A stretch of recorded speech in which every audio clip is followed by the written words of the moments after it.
Neil Armstrong and Buzz Aldrin never landed on the moon. Nobody's ever landed on the moon. The whole thing has been faked in a television studio. Out of all the conspiracy theories, this is possibly the most cogent, with hard photographic evidence and motives ranging from the nebulous to the persuasive. My guests tonight swear by it. Wool has been pulled over the world's eyes for 30 years, which you'll agree is a tremendous and possibly very sinister amount of wool.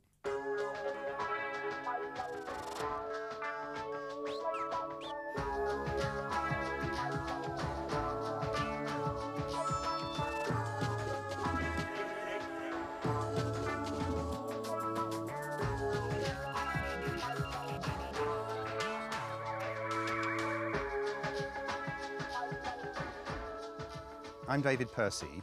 I'm a filmmaker and professional photographer and have evidence that the visual record of the Apollo moon landings was both faked and encoded with the means by which we could detect these fakes. I'm Barry Reynolds, originally a firm believer in the moon landings, now carefully reconsidering and evaluating the evidence, both for and against. My name's Matthew Williams. I'm a believer in the paranormal. I used to be a skeptic, but one thing I don't believe in is that NASA has told us the truth about the moon missions. My name is Marcus Allen. It's not a matter of belief in the moon landings, it's a matter of looking at the evidence. The evidence does not support the belief that man landed on the moon. My name is Andy Thomas, and I'm a writer and a lecturer on the paranormal.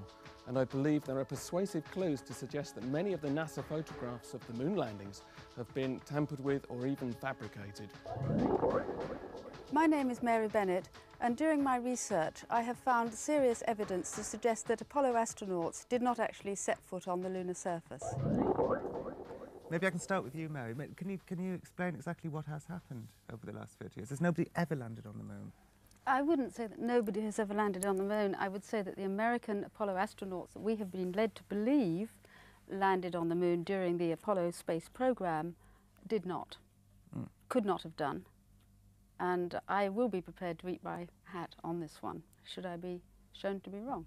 Mm-hmm. And where does this come from? Why do you think this never happened? Firstly, because the photographic proof and various other hard scientific facts demonstrate that with the technology available at that time, it's highly doubtful that they would have been able to do that. So let's start at the beginning. The space shuttle took off. We also take Yes, it off. I must correct you. Space shuttle is recent. It was a Saturn V rocket. Mm-hmm. So the rocket it took off. I mean, it definitely took off. We saw it take off, and NASA has said, yes, we did There go were a to lot the of moon. people. We all saw the rocket certainly take left the off. Earth's surface, Yes. let's put it that way. Yes. So I assume that the rocket took off and then landed somewhere where nobody was looking. Well, a scenario could be that the craft took off with the astronauts in the capsule, because if anything should happen by way of a disaster at launch, we would want to see, unfortunately, the remains of the astronauts on board. But what could happen is that the craft would take off, the capsule will go into orbit. After all, that's a tried and tested way of getting into space, but it's only very low space, it's not real space. Well, we It's see only a it few hundred going a miles long up. way up. We see and it it's going a long one way shot. out. That's right. We see it going a long way out of sight. Is out of mind. That's right. The capsule can then orbit, and then there is no reason at all why it shouldn't land in the Pacific until the time when allegedly they are returning from the moon, and the capsule then can be put back into orbit and dropped down. Now, what happened in between, of course, is what we're going to discuss today. I mean, the point is that why would they want to fake it? And that's what the question people would ask. But, I mean, it was so politically important at the time to get men on the moon, to beat Russia, be the first on the moon, that really when you've got those high stakes that anything could go wrong, and there's a million things that could go wrong, and as they say, not one thing went wrong, everything went right. They were very lucky that they got there in one piece. And with those sorts of odds, would somebody have said, well, okay, we can say they went to the moon, but nobody will know. But for our purposes and for the rest of the world, we will look like the world leaders in space. But we can fake those bits, and maybe we'll do them again. Maybe they'd done them previously, but they couldn't tell people because there's sort of certain evidence to say that they've actually been to the moon earlier as well, and that's kind of interesting. There? Yes, I mean, there's Yes, well, I mean, the Russians went and sent their probes up to the moon, the automatic probes, certainly, yes. Yes, and Yes. there was evidence that there was certain sort of structures on the moon back in those days, taken from telescopes, yes. I mean, I've been following this as you've been following this, but I mean, I don't follow the theory that they didn't go to the moon. I actually believe they did go to the moon, but I'm just exploring the possibility that possibly somebody would have said, this is very dangerous, what we ought to do is not quite send them there, bring the people back alive. Not quite sending somebody to the moon and actually getting them on the moon. Once you've got outside the Van Allen belt, it's the same difference. They cannot survive the trip. The radiation yes, you is mean the far too radiation strong. stories, yes. I've heard So, about so that. once you're outside there, whether you not quite is the same as being dead. Do we know that that's Yes. true for certain, that you can't survive outside the Van Allen belts without several feet of lead? I mean, is that a proven You can't fact? get several feet of lead off the planet with the rocket technology Shall we that they had in explain the actually what 60s. the Van Allen belt is? Yeah. I assume that's an area somewhere over the ozone layer. Which Yes, it's way beyond the ozone layer. It stretches between about 600 miles and many thousands of miles out into space. When we talk of the space shuttle going into orbit, this is only a few hundred miles up. It's 200 designed between only... 200 and 300 miles up. That's correct, it. that's That's it. as far as anybody goes. But the Van Allen belt is the belt that protects us on this planet. Living on this planet is equal to being protected by about 10 meters or over 30 feet of water. That's the protection from radiation that we get walking around on the surface of this planet. Now imagine being in a tin can, going through the radiation belt, which is very, very intense, and beyond the Van Allen belt, there's no protection at all. So we're going virtually naked before creation, beyond a protective belt of our planet, in a tin can and in basically a linen suit with a plastic visor. Which we don't keep down because we want to have a Yes. look out. Now, the scientific measurement of what happens to you beyond the Van Allen belt is very interesting. If you are exposed to more than 300 REMs, which is the measurement they used in the 60s, you are likely to die within a few days, perhaps 40%. 500 REMs and about 50% of people will be dead in a few days. So you say it's physically impossible that anybody's ever been on the moon. It's never Didn't happened. actually say that. No, you can send anyone But in the or six- any living thing to the moon, but can, as Kennedy said that they wanted to do, can you bring them back alive? That's the question. Because if they're fried, you can get them there, perhaps. But if you have But they've people all like been in- Armstrong and Aldrin Well, they've still all been alive, interviewed on TV afterwards. All of them, haven't they? yes, yes. Ooh. Yeah. So Maybe they they could never have didn't. gone up there in the first Well, place. this is the That's conclusion right. one has to come to. Maybe they didn't go as far, did they? That's Maybe they And were still you see, inside the only the safe protected distance belt. to go is Yes. up to the point of the Van Allen belt, which is where the shuttle goes. well below. Well below, in fact. 300. They It won't goes only go halfway higher. there. So where do you come from? You're a photographer, and so you looked at these photographs as a professional photographer rather Yes. than as somebody who was interested in conspiracy theories. Yes, first. there was no conspiracy in the early days. In fact, I used to be a cinema projectionist, and in the 60s, I was running a cinema in Hampstead, the classic Hampstead. And when we landed on the moon, I put up a slide to the audience. I said, July, we put the date at the top, 20th of July, 1969, man has set foot on the moon. It's exactly what I wrote on this slide. And did everybody in Put the it- audience... They all clapped and cheered, and it was up there for quite a few minutes. And it was But they're not, wonderful. after a while, saying, "Can we see the film now?" Well, the film is still going. The film is still going. This was superimposed over the picture. Oh, that must Really? have really pleased them. I don't know, it's exciting And it was moment. wonderful. It was fun. And a lot of people watched it live on television and so forth. But because I'm also a filmmaker, I got a hold of the material that was the alleged tele-recordings of the transmissions. There are many hours, over 80 hours worth, of transmissions, allegedly from the moon. And I started comparing these photographs, which are full of holes in themselves, with the TV coverage. I think one example I could give you is of Aldrin coming down the ladder. It's quite a famous picture. In fact, there are a set of pictures.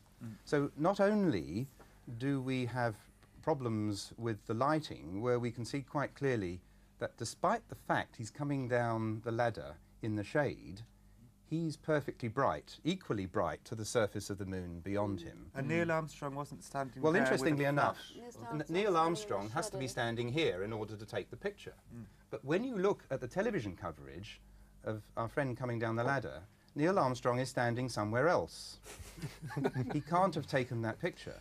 And he didn't have a flash either. He had no flash and no lights. And also, the television coverage, Aldrin's coming down the ladder and he never ever, unless I miss it, he never ever sticks his leg out like that. He comes down the ladder with 2 feet more or less next to one another at every rung. Okay. Now, the interesting thing is there are a set of pictures. When one looks at the dupe of the roll of film allegedly from Armstrong's camera, you see the hatch close, then you see him emerging, and then you see him partly the way down. Then Armstrong decides to take a picture of the leg of the LEM, and then he decides to take a picture of the engine cowling of the LEM. Then he comes back and continues Aldrin's descent, with the camera lined up exactly in the same way as it was for the earlier pictures. And he's still not standing in the right place, and in the television coverage he doesn't move. And we also have to say that that's very talented because he hasn't got a viewfinder. That's a very important point. This camera is a Hasselblad camera, and the back of the camera comes off with a film in it, right? And then you can change the film, or change from black and white to colour, by unclipping the back, putting in a plate, just like the old photographers used to have to protect the plate from being fogged by the light.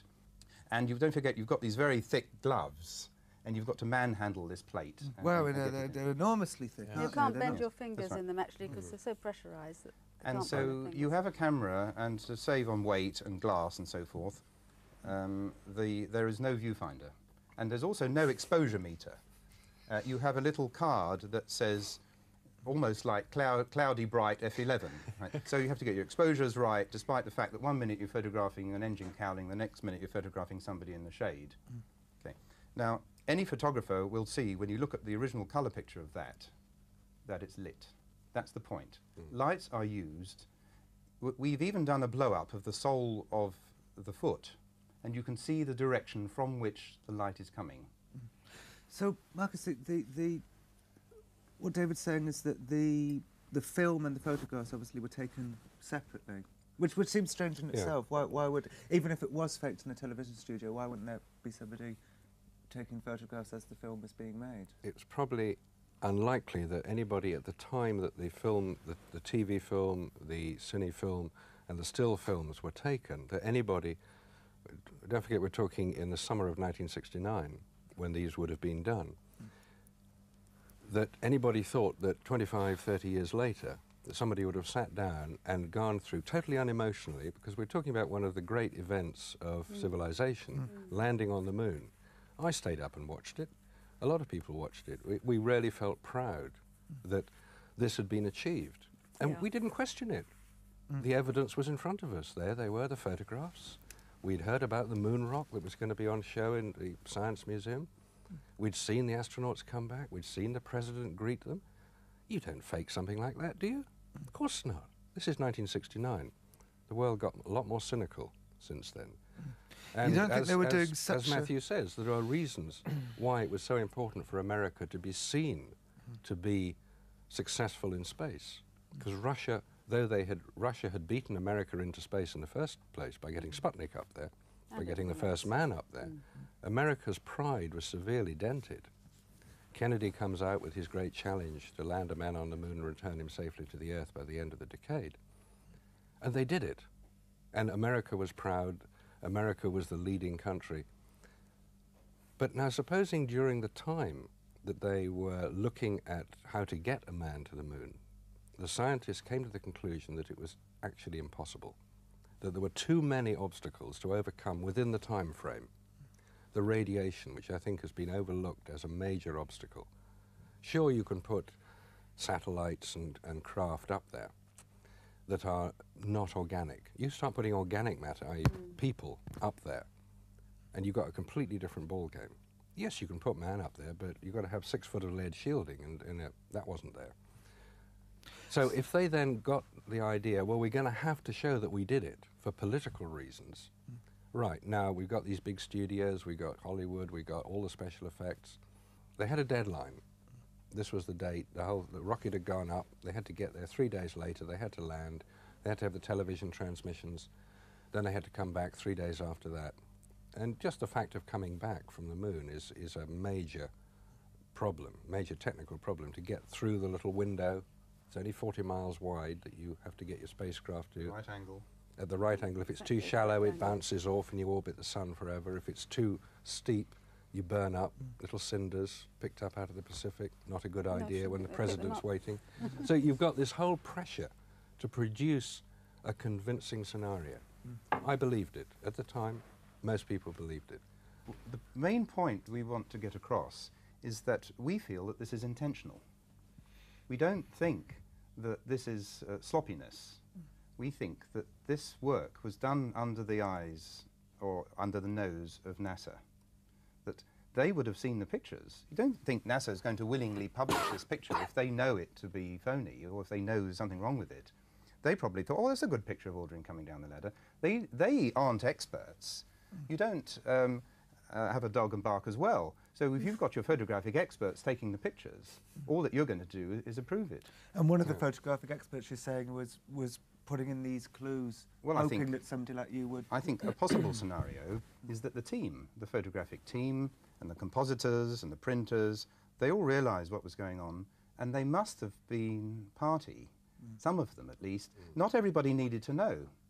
So deliberate that they'd actually say to the person playing Buzz Aldrin, assuming Yes. that isn't the real Buzz Aldrin. Yes. Good point. I think Stick your leg there's out. no way, yes, and make sure that the lighting hitting the boot is directional, and just as with your shoe, there's a tread, and you can see by analysing the tread exactly where the light is positioned. Now, that was thought through. Somebody must have thought that through.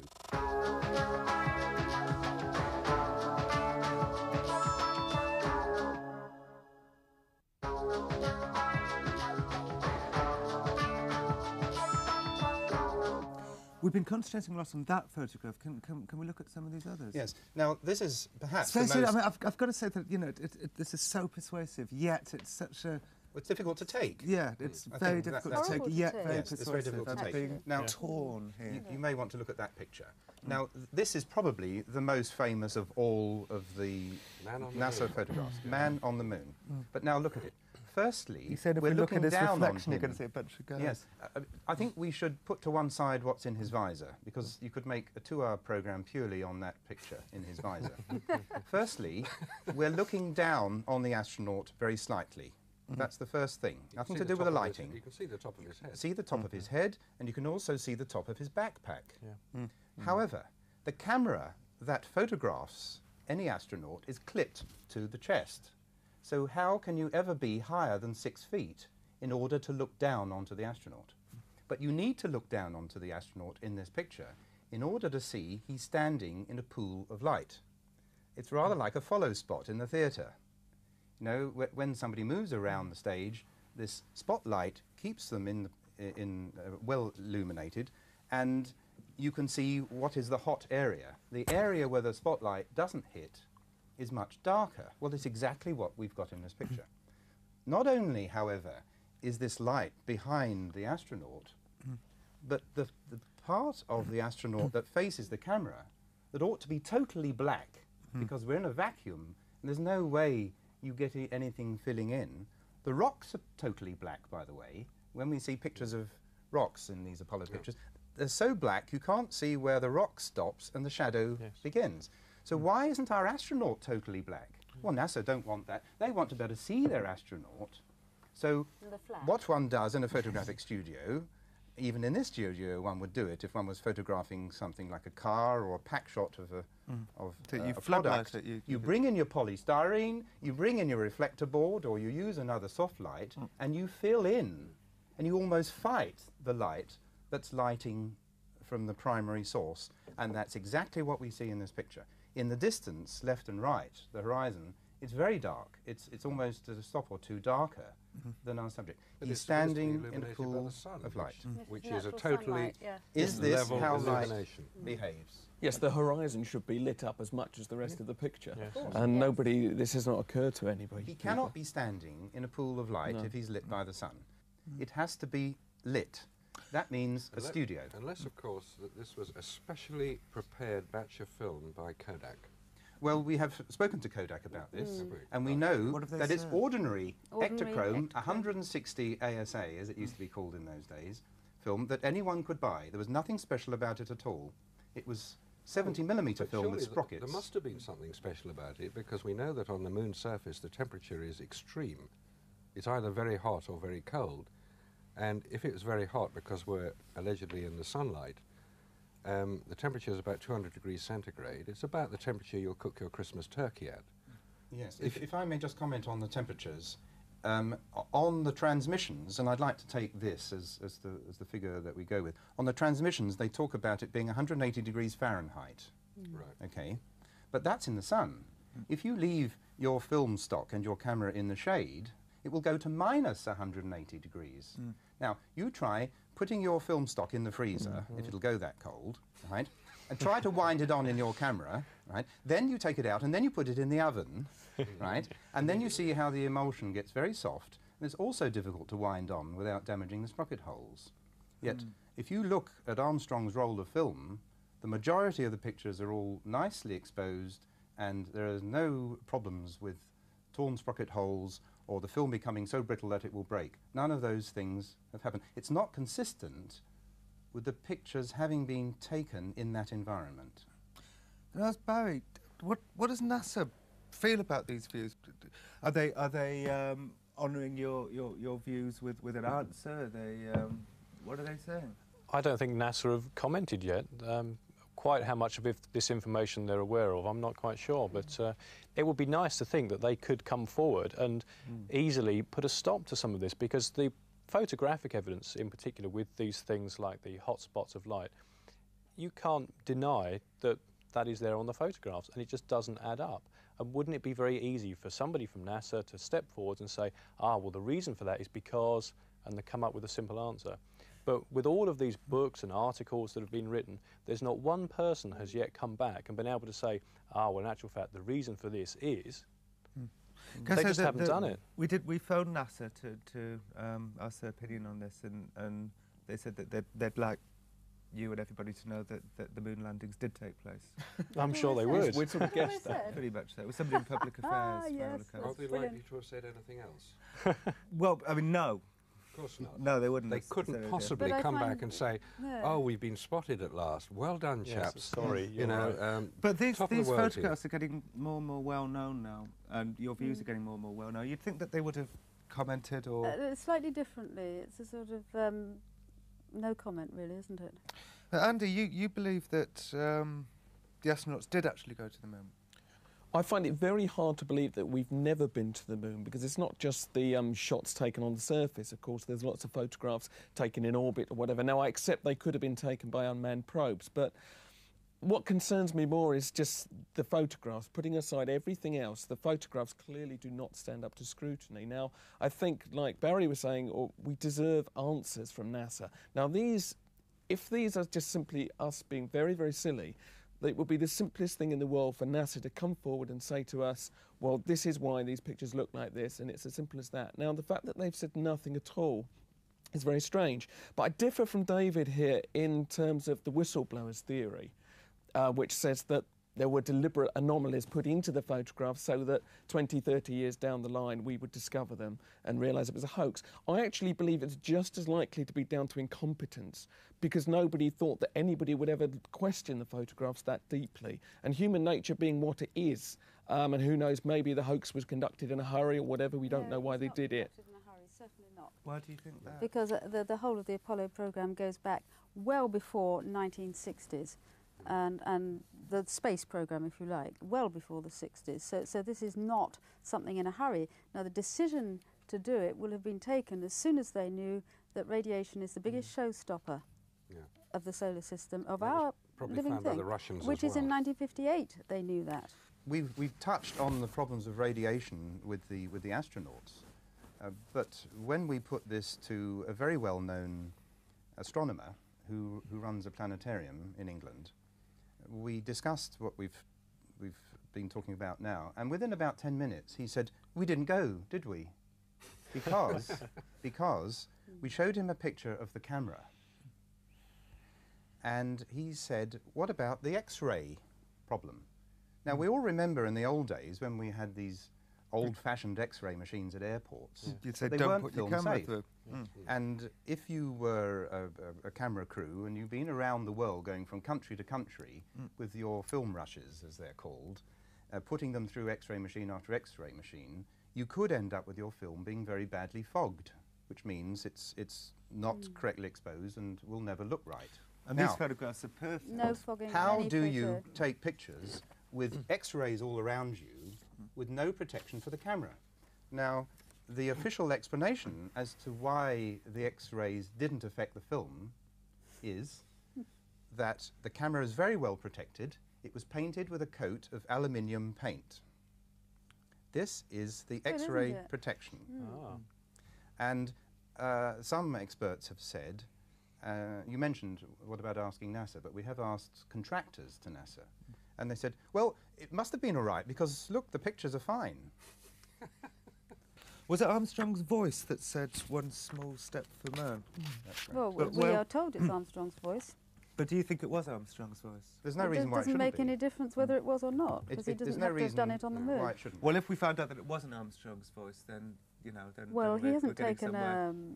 a sound test on it, but this that doesn't is, matter. again, work that can be done on analysing the sound. Where Yes. were they, do you think, at this point? Where was this television studio? Well, I don't think we should speculate as to where it was. I don't think it matters. It could be in the Nevada desert. It could be what they've been doing in Area 51. You know, if you have got a big moon set somewhere, that would be a reason why you wouldn't want people flying over it. Spot all these That's things right. lying around. Don't forget the Apollo 11 studio was a very small one because they were only on the surface for a few hours, and that could be inside. But once you get to Apollo 17, where there's a vast landscape, this has to be done outside, and you need a black sky, and therefore your exterior set would have to be done at night. One of the James Bond movies, doesn't really matter which one it is, it's a scene. James Bond walks into... Moonraker. It could have been Moonraker, but I don't think it was. James Bond walks into a particular lab. Dr. No. No, it's not Dr. No. No, no, no. We'll get it in a Not minute. Dr. No. It'll come. A very good try. Really It's good. terrific. It doesn't matter what the movie was. It's a James Bond movie, and people say, "What's that scene doing in there?" He walks into this lab, and they're going to the moon, and he says, "I've come to inspect your radiation shields." Yes, it does. Okay, and the next thing he does, he walks out of the lab onto a moon set with astronauts pouncing around and phony backgrounds to it. And a studio. That's right, it's a Above it. complete studio. I remember Remember this and he scene? ends up being chased out of this set. Leaping so you have a onto the connection rover and rushing off. in a James Bond movie of a lunar set and a statement just prior to it that says, "I've come to inspect your radiation shields." Now, isn't that interesting? And these movies were made for a purpose then? Well, certainly all the movies are made for a purpose. One is to entertain, two is to make a lot of money, or possibly the other way round. One is a product of the other. But are they also made for a Yes. slightly more sinister purpose? I don't think James Bond is made for a sinister purpose. I think we have possibly, there is a zeitgeist in artists that they're going to pick up the general energy of what's going on, and scriptwriters who are very close to the edge of things are going to incorporate into all work, as anybody does, a painter, writer or whatever, their caring about things. And as you know, in repressive societies, you can get a lot said in fiction or in entertainment that you can't actually say straight out. And just because America is not labelled a communist society, it does not mean to say either that it's a democracy. But in some cases, you can have a situation where things are done to confuse. And in the same way as you can drop in hints, as in the Bond movie we've just talked about, you've got a situation with Independence Day, which is incidentally about ETs, and I don't think It's a anybody very, very panicked clever film. when that film was released. Well, that's because they weren't pretending it was actually happening. There was a Which lot they of did with the Orson interesting, confusing Well, the information in interesting, it. one of the interesting things about Independence Day is that they refer to Roswell, which occurred in the middle of 1947, and in the script of that movie, they say that Roswell occurred in the 50s. Now, I don't think this is sloppy researching. I think it's intentional confusing. There's a mixture of what has been reported, various research, and things that are actually incorrect to confuse. So you have an opposite situation. So do you think it is to confuse them, sorry, or do you think it's just to make it more entertaining? If the truth is perhaps a bit boring, then you can spice it up. Why is that truth is not boring to start with, as you well know? And secondly, it's to confuse people like you who don't know the history. Us oldies but goldies remember the first time round, if you like. And we have access to documents which have, as near as we can get to the first time round, but in all the magazines that are coming out now, in all the movies, even in Dark Skies, they then insinuated that the Navy was involved at the Roswell situation. The Navy was nowhere near. It was probably the Roswell the only was a guys crash who that were not occurred in the and somebody frame. found the wreckage. In the Dark Skies programme, this is done rather like Close Encounters of the Third Kind, with everybody there to welcome makes them. an appointment. And then they shoot this ET craft out of the sky with what appears to be a machine gun. Now, are we supposed to believe that ET, with its fantastic scientific advancement, coming to Earth in a UFO, hasn't got any protective shield around it against the machine gun, and the whole thing crashes? Well, of course, it is fiction, but what it's causing What people is to do... I mean, what the programmes are fiction, but there's bits of truth in there. Well, they're not fiction when they're using fact.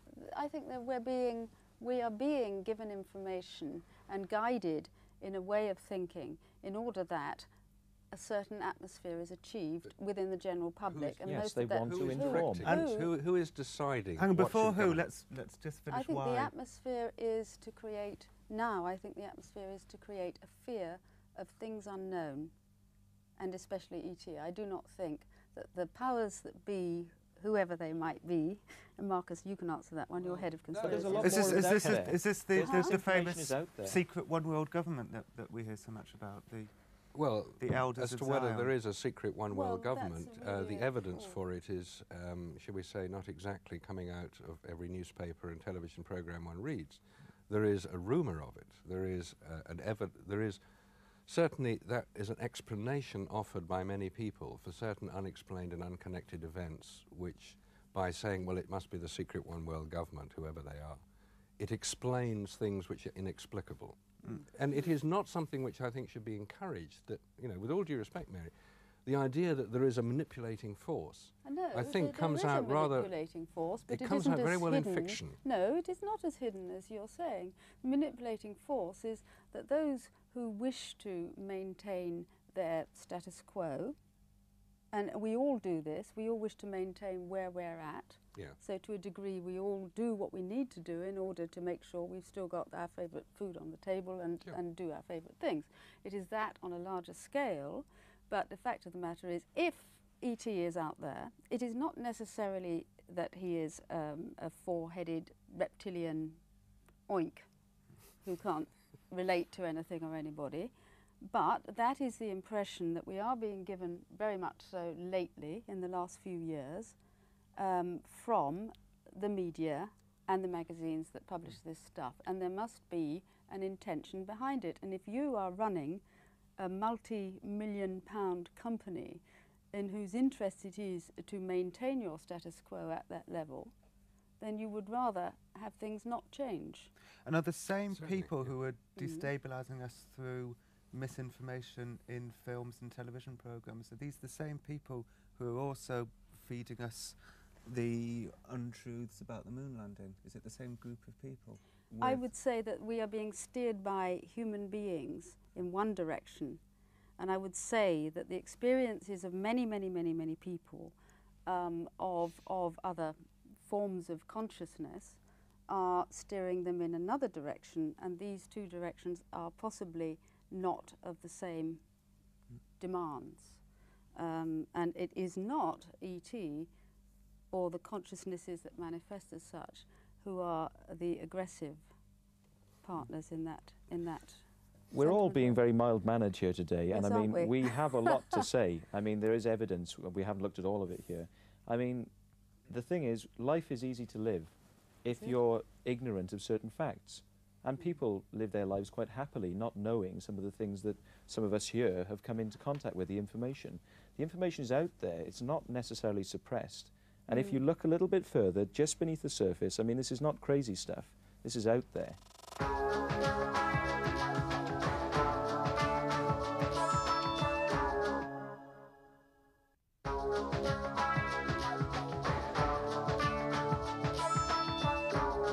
started with these photographs, maybe we can end with them.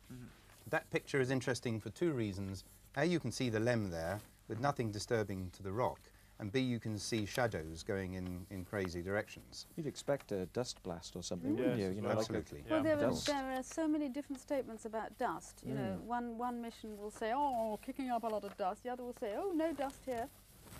Yes. You know, This is another it's picture of the lem completely all module. over the place. in their Have you comments. never thought about, surely the natural progression of your investigation would be to try and find out the people who took the photographs, where the moon landing was faked, what television studio? Have you never been interested in trying to discover Oh yes, those in fact, things? we've even been to speak to engineers who actually worked on that module.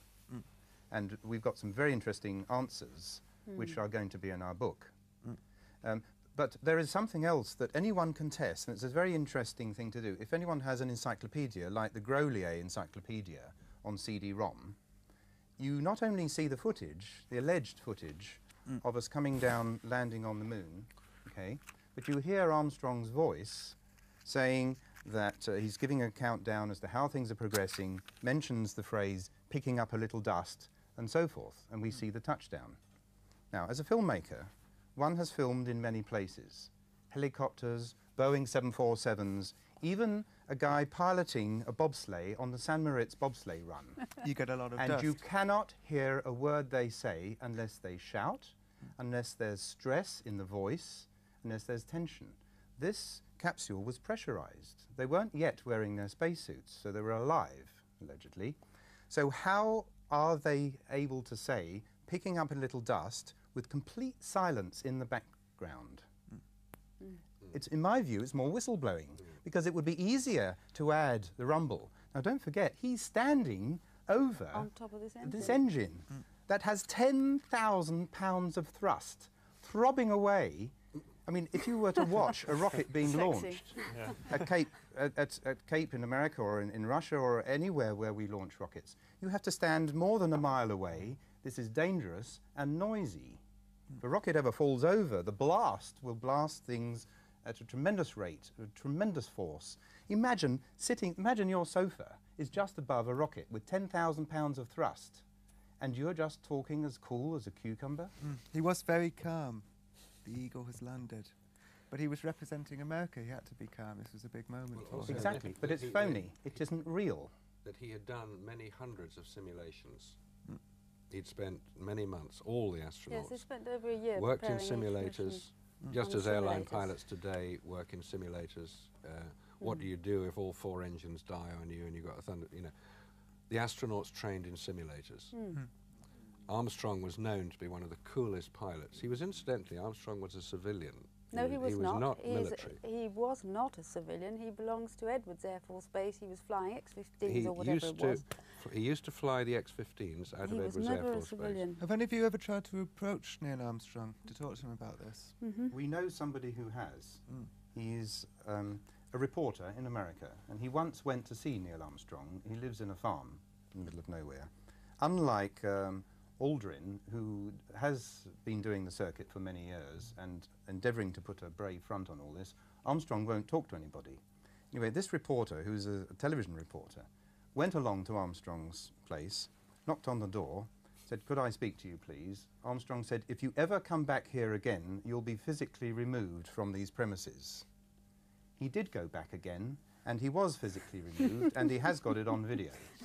And did Now, he say to is Neil this consistent with a man who went to the moon in peace For all mankind? Yeah. He will not discuss it. He's given his 10 interviews over the last few years that he's obliged to give, and he will not give any more. Why can't he be courteous? Why can't he say, "Look, I've retired, it's all in the books"? Why say to someone, allegedly, that if you return here again, you'll be forcibly removed? Maybe he got sick of it, moon this, moon that. Why would you get sick of something unless you're really sick of it? Well, if it was a very small part of his life, of course. What? It was just It's the Would biggest thing this- that ever happened to Absolutely. him. Well, exactly. Would you not And think? he's- Yes, and he's exactly. spending the rest of his And life living in the shadow of it. For one of the researchers, No. a journalist contacted Aldrin quite recently and said, "What about all this stuff that we may not have gone to the moon?" And he came out with a lot of very interesting comments, which don't answer the question at all. He could easily have said, and I think if I had been there, or if anybody else had been there, he would have said, I don't care what you have to say. I stood on the surface of the moon. I was overawed. I couldn't believe the majesty of the stars that were around me. Well, they can't it say was that. so moving. It was the most fantastic thing that ever happened to me. No one can ever take it away from me, and I don't care what anybody ever says. I was on the moon, and it was amazing. None of them have ever spoken in such terms. They all come out with gobbledygook that enables them to perpetuate the myth. None of them are passionate enough. None of them are acting consistently with having been where they allegedly have been. But this does raise an interesting point, though, that we're not just talking about one mission here. No. We're talking about several missions. Now, the one question which bugs me slightly is, if you're going to hoax it, okay, you do it once. Why keep doing it again and again and risk being found out with every mission that you pretend to do? Why not just leave it at one, possibly two, and then say, OK, we've made our point. It looks like we've been to the moon. Let's leave it there. Now, why keep trying to perpetuate going to the moon? Surely that's then risking being found out. If you look at the story of the missions, the way they work out, the events that happen on them, dare I say, script writing into each mission, you'll find that there is a cut-off point for public awareness. Apollo 12, the camera, allegedly, didn't work on the lunar surface, so it was sound only. Now, you're talking about a country that lives through its television, and television at that time was a relatively new toy. So, you know, people would normally have been going, gosh, second mission to the moon. And, you know, human beings, they're more interested in what's going to go wrong than what's going to go right. So if something wonderfully awful is going to happen, then they'll all be glued there. But if it's all boringly all boring, and I'm walking over here, I'm walking over there, they don't take any notice. So We don't just pick up on that point that Mary has made, that the report was that the television camera for Apollo 12 failed. But if you look at the footage, frame by frame, which I have the luxury of being able to do with an edit suite, you can find frames where the camera was picked up from being laid on the deck to being put somewhere else, and you can see quite clearly the camera is working. So, if this is correct, if the camera was working, and it was working when they came down the ladder, why didn't someone at Mission Control say, come on guys, put the camera on the legs, we want to see what you're doing? Never, for over half an hour, does anyone tell them to do something about this camera that isn't set up. Then, are we surprised when none of the TV networks in America wants to take Apollo 13? They don't. Of course they don't want to take it, because they were really bored with Apollo 12. It looks too much like script writing. But if Apollo 12 was fake and the cameras weren't working, why not just fake the pictures like they did the first mission if the camera wasn't working? Why say the camera wasn't working? Why not come up with pictures like they did the first time? Well, they did. They took the stills photographs. Were faked. Allegedly, they still went. Whatever happened, I mean, there is one possible scenario here that all these Apollo missions are a front for what might have really happened. Yes. The shop window version. Which is what? Well, I don't think we've got time to go into that today. But no, we really haven't. I think that's more likely. I think that's more likely than it never happened at all. That what we're presented with here, what these pictures are not the true story, but there is a true story to be told. Yes, but we're just talking about the shop window version for the moment. Okay.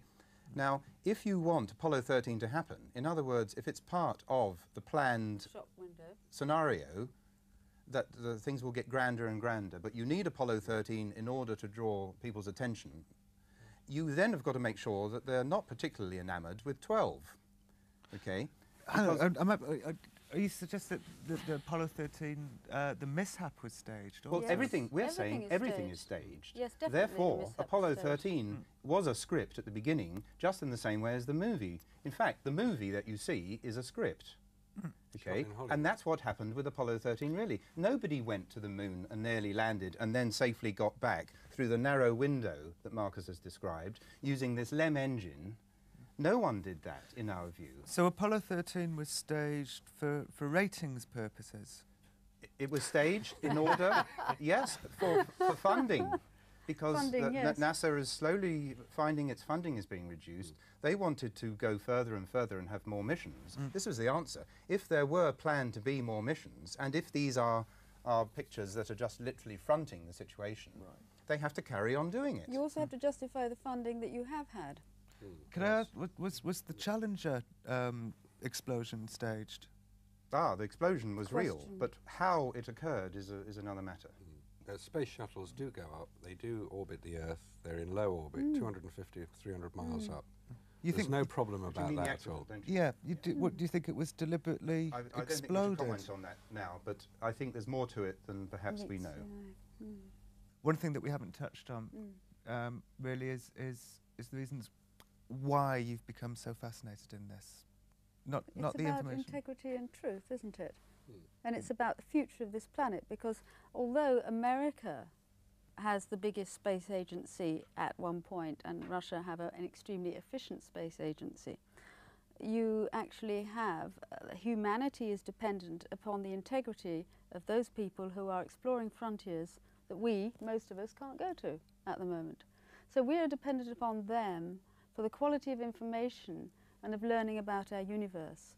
And therefore, if there's something wrong, then everybody deserves to be given the chance to make their own opinion, because we cannot live in fear and doubt and not be able to trust the information that we're given. And why are you the person to filter through this information? I am not the chosen one to filter through this information. It happens to be that I have fallen upon it through other work and circumstances.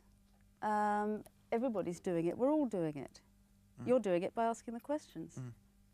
I think there's But I haven't dedicated my life to it, and I'm you not people going to have. dedicate all my life to this. This is an aspect of bringing forth human beings, all of us, forward. We're doing it for nothing. You know, we're not being paid No, for absolutely. being here But the tonight. point is that We if do it we out of the don't- passion and the belief that we have. I think there is a very important point that we've got to stress, that we live on a very special planet. Life is very special indeed. And I think it's time that we realise that if we wish to travel in space, which I'm sure a lot of people would like us to do, thinking long term, surely we will travel. We can't expect to go without emulating the conditions that we enjoy when we're living on the planet. In other words, our craft that we travel in have got to be more like UFOs, with a very sophisticated technology for propulsion and protection, with shields and radiation protection. The galactic cosmic radiation is lethal. You have to have a craft that can carry the required protection and have the thrusting capabilities. We won't be, in 1,000 years from now, going elsewhere in space in steam-driven rocket ships. We will be going in much more sophisticated craft using different types of technology that work harmoniously, gravity propulsion devices rather than crude rocket ships. And these devices will have to give us the protection. So one thing that we've learnt out of all this is that we're actually trapped on this planet. Forget about going to Mars and coming back alive, because we are going to be in space for a long time. We cannot travel in space out beyond the Van Allen belt without the right craft. This is where the energy must be placed. If NASA want to know what to do next, maybe respectfully we should suggest to them they start looking at advanced technologies with gravity propulsion devices that protect their astronauts.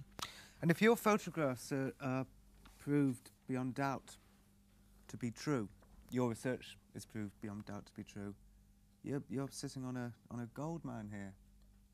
Bigger than Why? Well, Watergate. I don't think it's the It's gold not mine. We're not interested in the money. money. We're interested in the advancement of humankind. We're interested in the progress of us all as the people of this planet. We don't want to be fobbed off with excuses and reasons why or evidence that is cooked. We want to really go to these places. We want to be proud of our achievements, not hide behind fakes. Yeah, exactly. I mean, we've been fed this information, we've believed it. And when you, having spent 25, 30 years believing something, find that what you believed wasn't the truth, you get angry. Yes. First of all, you get angry with yourself for being conned. Nobody likes to be conned. Nobody likes to feel that they've been manipulated. Everybody likes to feel that they're master of their own destiny. You suddenly find that one of the major events of the 20th century or any century is not actually what it would have appeared to have been when we were told about it. So you think, well, if that was wrong, what else is wrong? And you then dismantle the whole of one's belief, of your belief system, and you start building it back up again. I'm quite often asked, do I believe in UFOs? And my answer is always the same. It's not a matter of belief, it's a matter of evidence. And this is what David has done, or what we're doing here tonight. We're looking at the evidence. I think that's Don't believe the thing. what we say. Because we've touched on a lot of things tonight, like ETs, UFOs, but throw all that away, because to some people that biases them against it and they'll think we're all cranks. The fact is that the evidence is there in the photographs, that we have not been told the true story. What the exact true story is, we'll never agree, but the evidence is there for all to see, not just people with what others might call cranky belief systems. And it's up to people to take themselves to the photographs and see for themselves what people like David and Mary and the rest of us are saying.